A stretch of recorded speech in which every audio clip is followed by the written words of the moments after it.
Welcome back मेरे बच्चों। 11th fix 12th easy में आपका स्वागत है। आज हम लोग डायनेमिक्स ऑफ सर्कुलर मोशन करने वाले हैं, जिसमें हम देखेंगे कि अगर सर्कुलर मोशन हो रहा है तो कौन सा ऐसा फोर्स है जो सर्कुलर मोशन में मदद करता है। और ये चैप्टर क्लास 12th के बहुत सारे चैप्टर्स में इसका एप्लीकेशन है, so it is very important for 12th as well. Magnetism, electrostat, nuclei, atoms, modern physics में नाम लेते लेते थक जाऊंगा, but every chapter has this circular motion application. तो प्लीज इसको सीख डालिए, वरना आपका 12th थोड़ा मुश्किल हो सकता है। तो चलिए देखते हैं, और आज इसको बहुत अच्छे तरीके से सीखेंगे सर्कुलर मोशन को। तो सबसे पहले अपना सर्कुलर मोशन में जो चीज हम लोग पढ़ने वाले हैं वो है centripetal force, centrifugal force, tangential force. जब भी आप सर्कुलर मोशन क्लास 11th में पढ़ा होगा, आपको सबसे ज्यादा कंफ्यूजन होता होगा, सर ये सेंट्रीपिटल फोर्स, सेंट्रीफ्यूगल फोर्स अलग अलग फोर्स है क्या, या ये एक ही फोर्स है? सर दोनों लगाते कब है? सर जब हम लोग पढ़ रहे थे तो एक चीज देखते थे कि सेंट्रीपिटल फोर्स या सेंट्रीफ्यूगल फोर्स दोनों का वैल्यू तो same m we square by r आता था, या एम आर ओमेगा स्क्वायर आता था। तो लगता कब है? चलिए इसी सब कॉन्सेप्ट को आज क्लियर करते हैं और देखते हैं कि तीनों में क्या अलग अलग बात है, और कब सेंट्रीपिटल लगाते हैं, सेंट्रीफ्यूगल लगाते हैं, या कब टेंजेंशियल फोर्स यूज करते हैं। तो आइए आगे बढ़ते हैं और सबसे पहला अपना देखते हैं, दैट इज सेंट्रीपिटल फोर्स। तो आपको मैं समझाता हूं। सबसे पहले आता है सेंट्रीपिटल फोर्स। कभी भी अगर सर्कुलर मोशन हो रहा है तो आपका सर्कुलर मोशन को ऑब्जर्व कौन कर रहा है, ये बहुत इंपॉर्टेंट है। तो ऑब्जर्वर के बेसिस पे हम लोग फोर्सेस को नाम देते हैं, फोर्सेस का इंट्रोडक्शन आता है, या फोर्सेस इंप्लाई करते हैं। तो सबसे पहले द मोस्ट इंपॉर्टेंट चीज is who is observing, the question arises is who is observing the circular motion, who is who is observing the circular motion। Circular motion देख कौन रहा है, उसके बेसिस पे हम लोग फोर्सेस को दिखा सकते हैं। तो दो तरीके के ऑब्जर्वर देख सकते हैं, एक इनर्शियल ऑब्जर्वर, एक नॉन इनर्शियल ऑब्जर्वर। एक इनर्शियल ऑब्जर्वर और एक नॉन इनर्शियल ऑब्जर्वर। सर ये इनर्शियल और नॉन इनर्शियल क्या होता है? तो इनर्शियल और नॉन इनर्शियल ऑब्जर्वर में एक डिफरेंस होता है। इनर्शियल ऑब्जर्वेशन ऑब्जर्वर का एक्सीलरेशन जीरो होता है, और नॉन इनर्शियल ऑब्जर्वर का एक्सीलरेशन नॉन जीरो होता है। यही सबसे बड़ा खासियत। अगर इनर्शियल ऑब्जर्वर है उसके लिए क्या आएगा? उसके लिए सबसे इंपॉर्टेंट है सेंट्रीपिटल फोर्स आएगा मेरे बच्चों। कौन सा फोर्स आएगा? सेंट्रीपिटल फोर्स आएगा। और अगर नॉन इनर्शियल ऑब्जर्वर है उसके लिए कौन सा फोर्स आएगा?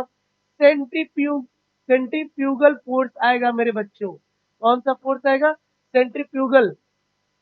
सर दोनों की वैल्यू सेम है, दोनों की वैल्यू कितनी होती है? M we square upon r. और क्या होती है बच्चों? मैं थोड़ा सा और साइज को छोटा कर दूं तो या तो m we square by r होता है, और एम आर ओमेगा स्क्वायर होता है। ये दोनों फोर्स का वैल्यू सेम होता है, सेंट्रीफ्यूगल हो या सेंट्रीफ्यूगल हो, दोनों की वैल्यू सेम होती है।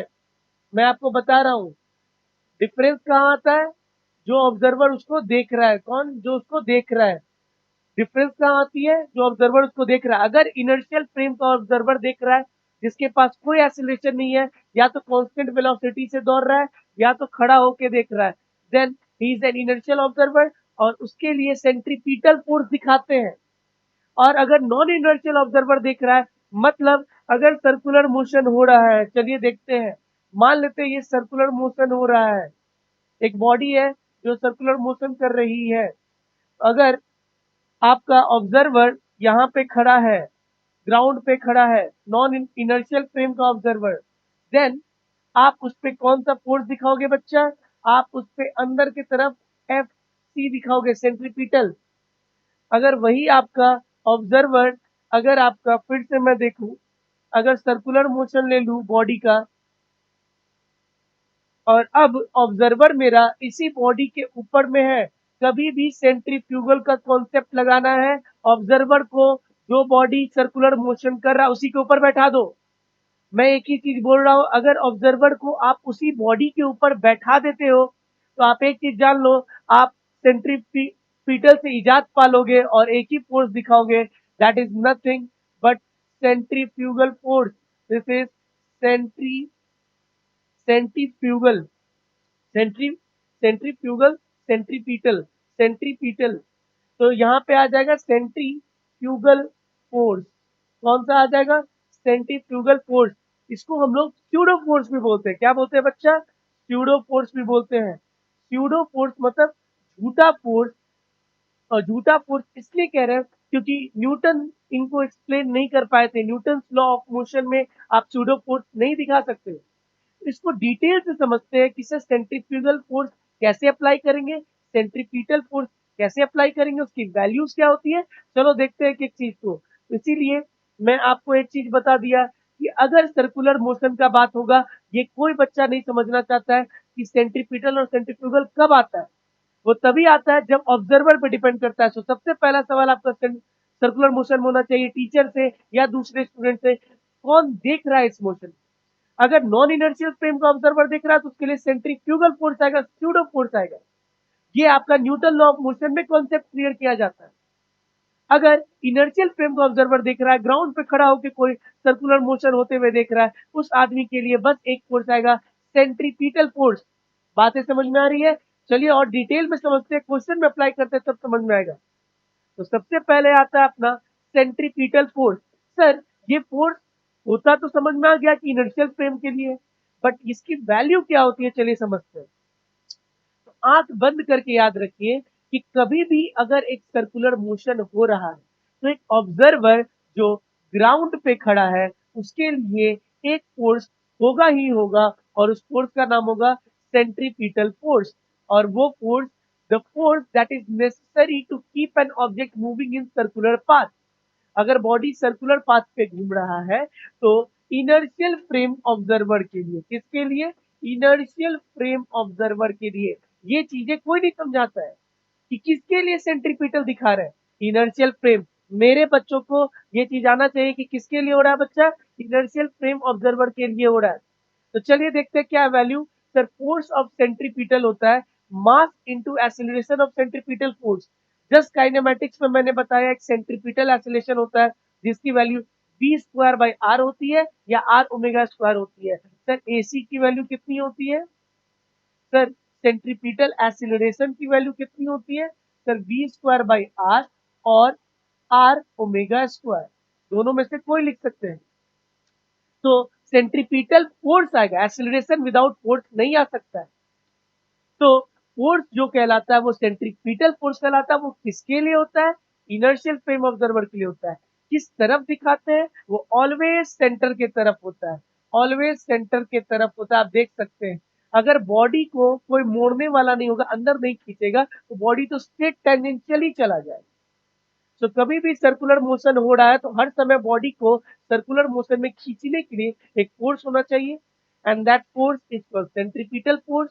वो इनर्शियल फ्रेम ऑब्जर्वर के लिए होता है। दूसरा, कोई नया टाइप का फोर्स नहीं है, कोई एग्जिस्टिंग फोर्स ही सेंट्रीपिटल फोर्स बन जाएगा। मैं अगर हीरो का बात करूं, हीरो से आप क्या समझते हैं? कुछ नहीं बट ऋतिक रोशन, आमिर खान, संजय दत्त, रणबीर कपूर, ये सब हीरो के नाम अगर मैं लूं तब आपको समझ में आता है कि any of this hero can become hero in my movie. तो आप ऋतिक रोशन, आमिर खान, संजय दत्त, रणबीर कपूर या शाहरुख खान, आप किसी का भी नाम लो, तब आपको इमेजिन कर सकते हो वो कैसा फिगर होगा, कैसा बॉडी वाला होगा, कैसा पर्सन होगा। बट हीरो से कुछ नहीं समझ में आता, सेंट्रीपिटल फोर्स से कुछ समझ में नहीं आता है। बट एक एग्जिस्टिंग फोर्स सेंट्रीपिटल फोर्स बन सकता है। सर कौन सा एग्जिस्टिंग फोर्स? तो हम लोग न्यूटन लॉ ऑफ मोशन में डिफरेंट टाइप ऑफ फोर्सेस के बारे में पढ़े हैं। वेट, स्प्रिंग फोर्स, आपका ग्रेविटेशनल फोर्स हो गया जिसको एमजी कहते हैं, spring force, tension, normal force, any existing force can become the centripetal force in our case। तो हम लोग सेंट्रीपिटल फोर्स दिखाते किसमें बच्चा? हम लोग इनर्शियल फ्रेम में दिखाते हैं। किसके में दिखाते हैं? इनर्शियल फ्रेम में। सर इसकी वैल्यू क्या हो जाएगी? तो force of centripetal is equal to mass of the body. जो बॉडी सर्कुलर मोशन कर रहा होगा उसका mass, mass of the object into acceleration of centripetal. तो sir M we square M naught V square by R. आप M naught से दिखाओ या एम से दिखाओ, फर्क नहीं पड़ता है। फर्क पड़ता है तो बस सेंट्रीपिटल और सेंट्रीफ्यूगल पे। तो अभी हम लोग इनर्शियल फ्रेम ऑफ ऑब्जर्वर के लिए sir mass of the object जो सर्कुलर मोशन कर रहा है into centripetal acceleration that is v square by r, और इसी को हम लोग क्या बोलते हैं sir, m not r omega square. अगर बॉडी का एंगुलर मोमेंटम एंगुलर वेलोसिटी दिया हुआ है then we can say what that m r omega square के टर्म्स में भी लिखते हैं। So this is the formula which should be at the tip of your tongue while you are solving the question. हाँ या ना? So in vector form, it is always towards minus r cap. Minus r cap मतलब हमेशा r vector के opposite होगा। R vector sir किधर होता है? तो अगर सेंटर से उस पॉइंट को जोड़ेंगे तो ये आर कैप का डायरेक्शन है सर, उससे तो अपोजिट ही आ रहा है। बस यही आपको जानना है। It is always toward the centre. It is for inertial frame observer. और इनर्शियल फ्रेम ऑब्जर्वर कहाँ खड़ा होगा सर? ग्राउंड पे खड़ा होगा, ग्राउंड से सर्कुलर मोशन देख रहा होगा। बस यही समझना, इससे ज्यादा आपको डिटेल में नहीं समझना है। Next topic, centrifugal force. Sir centrifugal force क्या होता है भाई? तो अभी समझाया बच्चा, वही सर्कुलर मोशन को अगर अब दूसरा बॉडी ऑब्जर्व कर रहा है, सर कौन ऑब्जर्व कर रहा है? तो हमेशा आप क्या करो, ऑब्जर्वर को नॉन इनर्शियल होना चाहिए। Non inertial frame observer Nippon, ये मैं अपने नीट 1 ईयर सीरीज में पढ़ा चुका हूं। अगर आप डिटेल में समझना चाहते हो, ये शॉर्ट वीडियो है, डिटेल में मैंने नीट 1 ईयर में सब पढ़ा चुका हूँ। नॉन इनर्शियल फ्रेम ऑब्जर्वर, तो उस ऑब्जर्वर को सर कहाँ बैठा दे जिसका एक्सेलरेशन नॉन जीरो होगा? तो उस ऑब्जर्वर को आपको कहीं नहीं बैठाना है, उसी बॉडी के ऊपर में बैठा दो जो बॉडी सर्कुलर मोशन कर रहा है। क्या आप गाड़ी में बैठे हो तो आपका अपना मोशन दिखता है? नहीं, आपको लगता है मैं रेस्ट हूँ। गाड़ी में बैठे हो, सामने ग्लास ऑफ वाटर है, क्या आपको लगता है glass of water sir v velocity से जा रहा है? नहीं, वो मेरे सामने दिखता है। यानी इंसान को खुद अपना गलती और मोशन नहीं दिखता है। कभी आपने ऐसा इंसान देखा जो खुद अपना गलती जल्दी माने? नहीं मानता। अगर आप अपने मोशन में, तो आदमी को अपना मोशन नहीं दिखता है। सो आप उस आदमी को, नॉन इनर्शियल फ्रेम ऑब्जर्वर को इसी पे बैठा दो जो ऑब्जेक्ट घूम रहा है। देन वो ये बिकम्स व्हाट, निप्पो। वो क्या बन जाएगा? Non inertial frame observer. Sir क्यों बन जाएगा? अगर वो कांस्टेंट स्पीड से घूम रहा है तब भी एक्सेलरेशन है। यस, अगर कोई भी ऑब्जेक्ट घूम रहा है सर्कुलर मोशन में, उसके पास एक एक्सेलरेशन अपना होता ही होता है सर, एसी होता है। हर बॉडी के पास जो सर्कुलर मोशन कर रहा है उसके पास एक सेंट्रीपिटल एक्सेलरेशन होती है जो कि उसको सेंटर की तरफ मोड़ रहा होता है। बट क्योंकि ये ऑब्जर्वर उसी बॉडी पे बैठा हुआ है, उसको वो एक्सेलरेशन आप कह सकते हो फील, मतलब आदमी को अपना मोशन फील नहीं होता, बट उसको एक फोर्स फील होगा, एक झटका फील होगा। और वो झटका या फोर्स हम लोग किधर दिखाते हैं सर? बाहर की तरफ दिखाते हैं।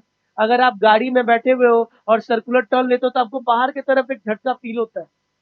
तो वो वैसे ही ऑब्जर्वर को हो सकता है जो एक्सिलरेटेड मोशन में। तो उसके लिए आपको क्या दिखाना है sir? M into A C. Generally pseudo force किधर दिखाते हैं? जो ऑब्जर्वर देख रहा है उसका एक्सिलरेशन जिधर है उसके अपोजिट की तरफ। न्यूटन लॉ ऑफ मोशन में स्यूडो फोर्स जाके देखिए, अगर बॉडी जो ऑब्जर्वर है वो एक्सिलरेट नीचे की तरफ कर रहा है तो जिस ऑब्जेक्ट को देख रहा है उस पर ऊपर की तरफ फोर्स दिखाएगा, क्योंकि ऑब्जर्वर को खुद अपना एक्सिलेशन या मोशन नहीं दिखता है। तो उसको लगेगा बॉडी ऊपर जा रहा है जबकि वो नीचे जा रहा है। यानी ये ऑब्जर्वर का एक्सेलरेशन अंदर की तरफ, बट उसको खुद फील नहीं होगा, उसको बाहर की तरफ सूडो फोर्स फील होगा। और वो क्या हो जाता है? Mass of the object into acceleration A C, that is acceleration of the observer. Sir इसकी भी वैल्यू सेम आएगी, एकदम आएगी सर। फोर्स सेंट्रीफ्यूगल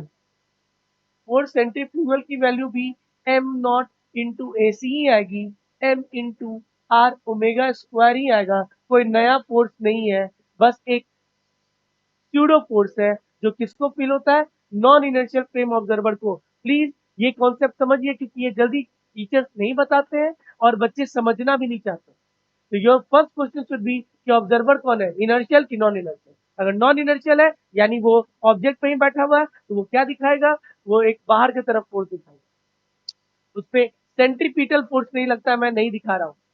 अगर ऑब्जर्वर उसी पे बैठा हुआ, he will not feel a centripetal force, he will feel centrifugal force, जिसको स्यूडो फोर्स भी बोलते हैं। क्या बोलते हैं बच्चा? स्यूडो फोर्स बोलते हैं। I hope you are getting it, pseudo force. Now बहुत सारे क्वेश्चंस प्रैक्टिस करके इस सेंट्रीपिटल एंड सेंट्रीफ्यूगल कहाँ लगा सकते हैं, कैसे लगा सकते हैं, उसके लिए देखते हैं। चलिए सीखते हैं।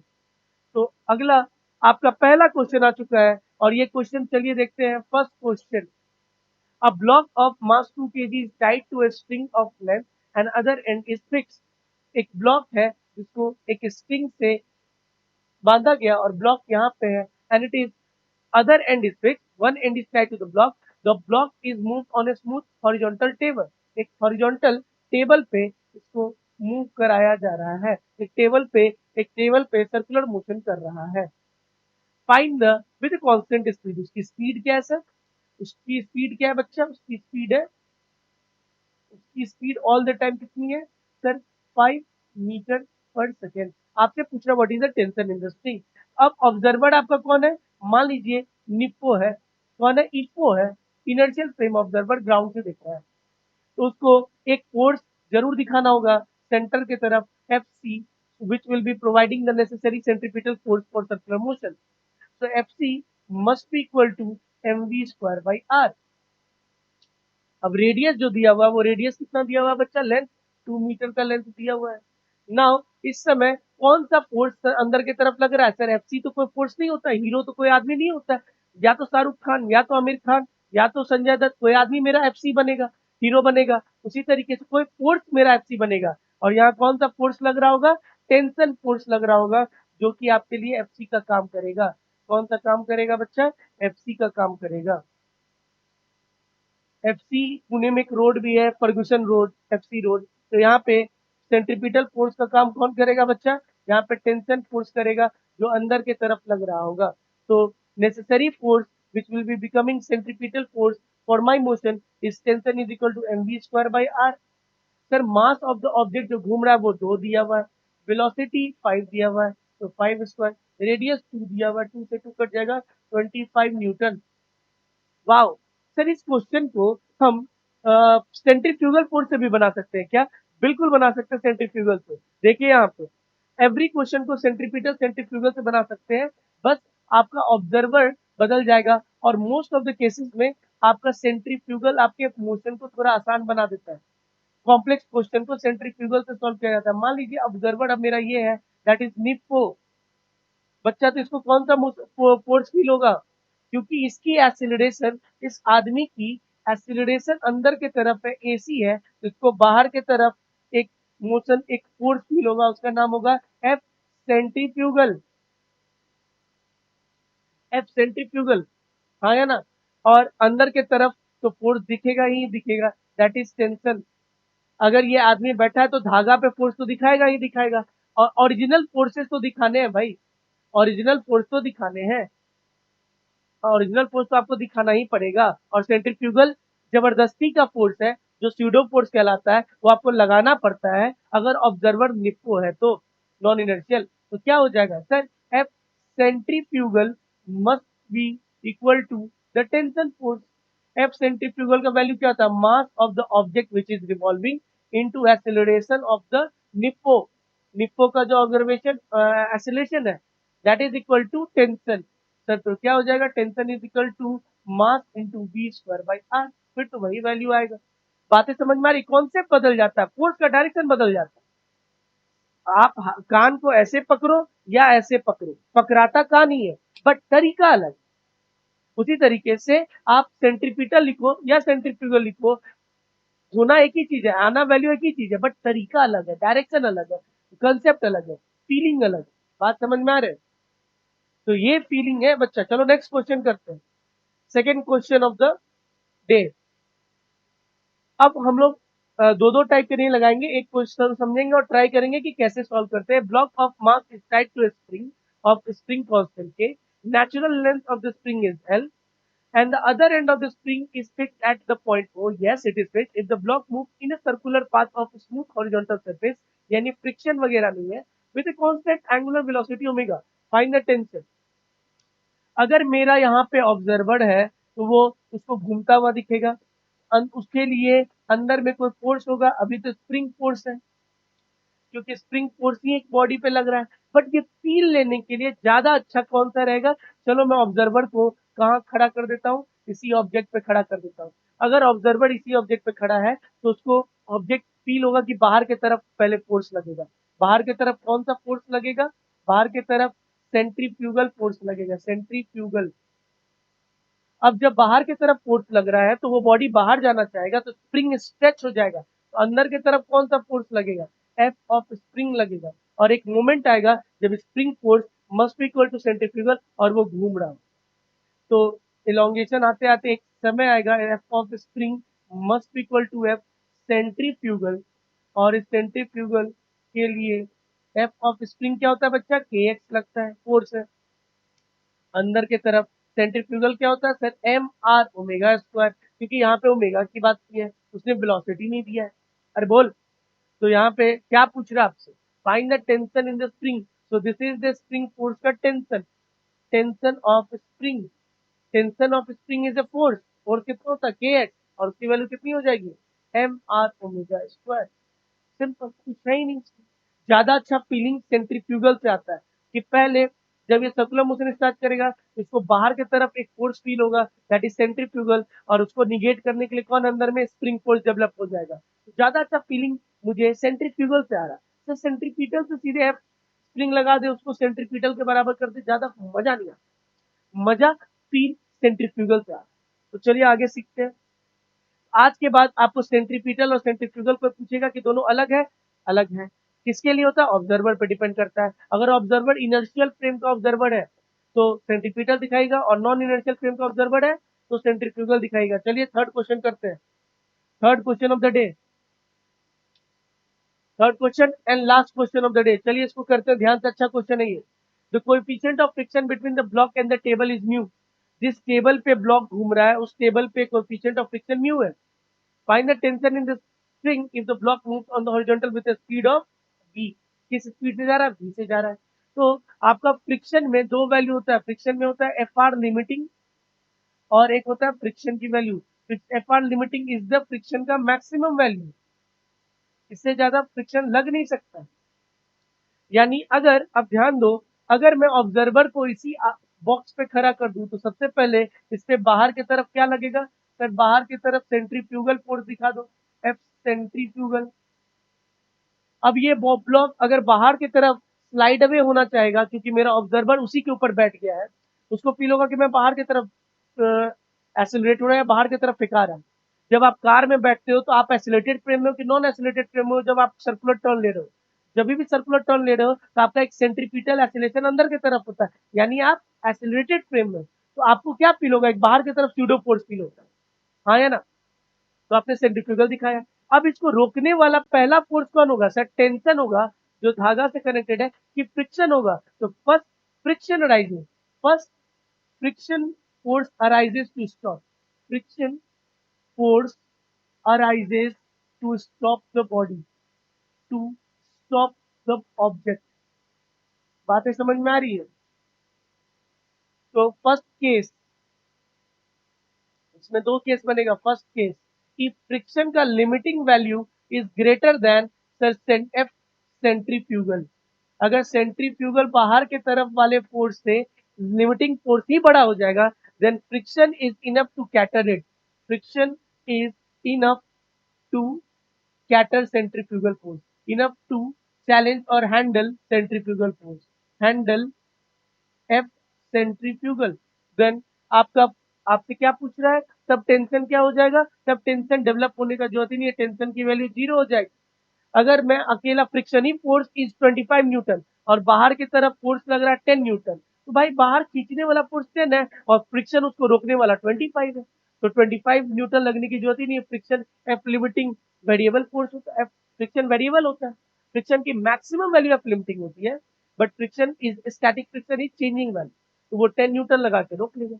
बट अगर सेकेंड केस में, मैं सेकेंड केस का बात करूं, सेकेंड केस में if f r limiting is smaller than f c, अगर एफ सी से छोटा है, सेंट्रीफ्यूगल से छोटा है, देन सर अंदर की तरफ कौन सा फोर्स लगेगा? देन अंदर की तरफ आपका एफ आर लगेगा प्लस टेंशन लगेगा। तो सर फ्रिक्शन का limiting plus tension is balancing the f c, उस केस में आपका टेंशन फोर्स क्या हो जाएगा? सेंट्रीफ्यूगल माइनस FR ये दो केस है। रटना नहीं है बच्चा, समझना है। पहले कौन सा फोर्स डेवलप होगा, बाहर की तरफ झटका फील होगा, उसको अंदर रोकने वाला कौन आएगा, फ्रिक्शन डेवलप होगा। फ्रिक्शन अगर अकेला काफी है तब तो टेंशन की वैल्यू 0। अगर फ्रिक्शन लिमिटिंग की वैल्यू 10 न्यूटन है, वो डिपेंड करता है टेबल कैसा रफ लकड़ी है और बहुत ही रफ लकड़ी है, इसका फ्रिक्शन बहुत ज्यादा है। बट एक ग्लास है, ग्लास पे आपने कैरम बोर्ड का पाउडर छूट मीन्स स्प्रेड कर दिया है, छीट दिया है, मतलब कैरम बोर्ड गेम खेला होगा तो आपने अगर पाउडर स्प्रेड कर दिया तो फ्रिक्शन कम हो जाता है। तो एक तो ग्लास था, उस पर से आपने कैरम बोर्ड का पाउडर छीट दिया, उसका friction is almost 0, Teflon limiting होगा ही नहीं। फ्रिक्शन मान लेते हैं कि अब एक ग्लास है, उसका भी फ्रिक्शन होगा। तो फ्रिक्शन मान लीजिए उतना बड़ा नहीं है जो कैटर कर सकता है बाहर के फोर्स, तब टेंशन डेवलप हो जाएगा क्योंकि एक धागा से कनेक्टेड है। अगर धागा से कनेक्टेड नहीं होता तो वो बाहर खींचा जाएगा। हाँ या ना?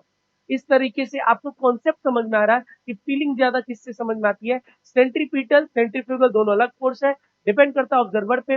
अगर जब भी सेंट्रीफ्यूगल की बात होगी, ऑब्जर्वर को उसी बॉडी पे बैठा दीजिएगा जो बॉडी सर्कुलर मोशन कर रहा है, और उससे आपका काम आसान हो जाएगा।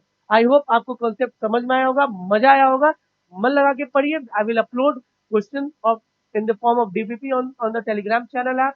Please download it and keep watching Arms Academy videos. And please press the bell button icon to get all the notifications regarding all the videos that are uploading. Till then, bye bye. Take care.